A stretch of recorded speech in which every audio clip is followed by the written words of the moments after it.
अध्याय 6 श्लोक 11 भागवत गीता। शुचो देशे प्रतिष्ठाप्य स्थिरम् आसनम् आत्मनः नात्य उच्छ्रितं नातिनीचं चैलाजिना कुशोत्तरम्। अनुवाद। शुद्ध भूमि में जिसके ऊपर क्रमशः कुशा, मृगछाल और वस्त्र बिछा है, जो न बहुत ऊंची है और न बहुत नीची, ऐसे अपने को स्थिर स्थापित करें। व्याख्या।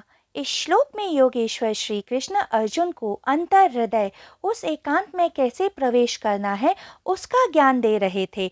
योग की सारी विधियां बाहर से प्रारंभ होकर साधक के भीतर प्रवेश करती हैं, क्योंकि मनुष्य किसी भी यात्रा को वहीं से शुरू करता है जहां पर वह स्थित है। योगेश्वर श्री कृष्ण कह रहे थे कि आसन ना बहुत ऊपर होना चाहिए और ना बहुत नीचे। प्रश्न यह उठता है कि ध्यान के लिए स्थिर आसन में क्यों बैठना चाहिए। पृथ्वी का गुरुत्वाकर्षण आधार है। श्री कृष्ण के इस वक्तव्य का गुरुत्वाकर्षण तथा मानव शरीर का बहुत घनिष्ठ संबंध है। यदि मनुष्य सीधे आसन जैसे सिद्धासन, सुखासन, पद्मासन में बैठता है तो गुरुत्वाकर्षण बिल्कुल सीधी रेखा में सिर्फ रीढ़ की हड्डी को प्रभावित करता है, किंतु यदि मनुष्य जरा सा भी झुकता है या आड़ा टेढ़ा खड़ा हो जाता है तो पृथ्वी उतनी ही हिस्से में कोण बनाकर गुरुत्वाकर्षण से शरीर को प्रभावित करती है। इसलिए तिरछे खड़े होकर या बैठकर मनुष्य जल्दी थक जाता है। इसीलिए ध्यान सिद्धासन, सुखासन तथा पद्मासन में किया जाता है, क्योंकि इन आसनों में मानव पर गुरुत्वाकर्षण न्यूनतम काम करता है। फिर श्री कृष्ण कह रहे थे कि जहाँ ध्यान करना हो उस धरती को ध्यान से चुनिए। वह ना बहुत नीची होनी चाहिए और ना बहुत ऊंची।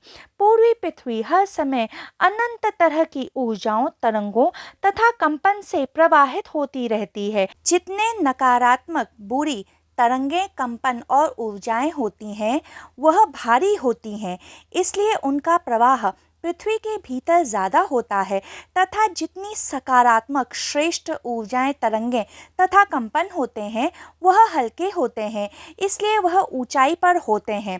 तो ध्यान रहे कि यदि साधक गड्ढा खोदकर साधना करेगा तो उसका नकारात्मक ऊर्जाओं, तरंगों और कंपनों से सामना होगा, किंतु यदि साधक किसी ऊंचे स्थान जैसे पहाड़ी पर जाकर साधना करता है तो वह श्रेष्ठ ऊर्जाओं, कंपन तथा तरंगों का सामना करेगा। यदि वह इस श्रेष्ठता के योग्य न हुआ तो यह ऊर्जाएं, तरंगे, कंपन उसके भीतर उत्पात मचा देंगी। तो इस श्लोक में योगेश्वर श्री कृष्ण अपने शिष्य अर्जुन की क्षमता को ध्यान में रखते हुए कह रहे थे कि तू ऐसा आसन चुन जो ना ऊंचा हो ना नीचा हो, जो ना आड़ा हो ना तिरछा हो, वह स्थिर स्थापित हो।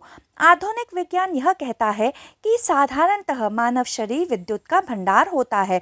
जब हम कोई भी क्रिया करते हैं तो मानव शरीर विद्युत बाहर फेंकता है, किंतु ध्यान के समय समस्त बाहरी तथा भीतरी क्रियाएं शांत हो जाती हैं तथा साधक शून्यता में पहुंच जाता है। साधना की स्थिति में जो विद्युत बाहर फेंकी जाती है वह मानव शरीर के भीतर इकट्ठा होने लगती है। तो यदि साधक ऐसी जगह बैठेगा जहां से विद्युत उसके बाहर जा सकती है तो साधक को बिजली के झटके के समान झटका महसूस होएगा। मृगछाल, सिंह चर्म, खड़ाऊ आदि सभी नॉन कंडक्टर हैं, इसीलिए ध्यान में सहयोगी होते हैं। यह स्मरण रखने की बात है कि इस श्लोक में श्री कृष्ण प्राथमिक साधकों के लिए प्रतिकूल स्थितियों के बारे में बता रहे हैं। अर्जुन भी एक प्राथमिक साधक ही है। ये सब चीज़ें गौतम बुद्ध, महावीर तथा स्वयं श्री कृष्ण जैसे स्थित प्रज्ञा योगी पर लागू नहीं होती हैं। इसीलिए आप में से कई लोगों ने देखा होगा कि आज भी कई योगी पृथ्वी में गड्ढा खोदकर ध्यान करते हैं तथा कई और योगी, खास तौर पर बौद्ध भिक्षु, ऊंची ऊंची पहाड़ियों की कंदराओं में जाकर ध्यान करते हैं। वे सब अग्रिम योगी हैं। इस कारण आसन कैसा है, कहाँ है, उन्हें इस बात से कोई अंतर नहीं पड़ता है।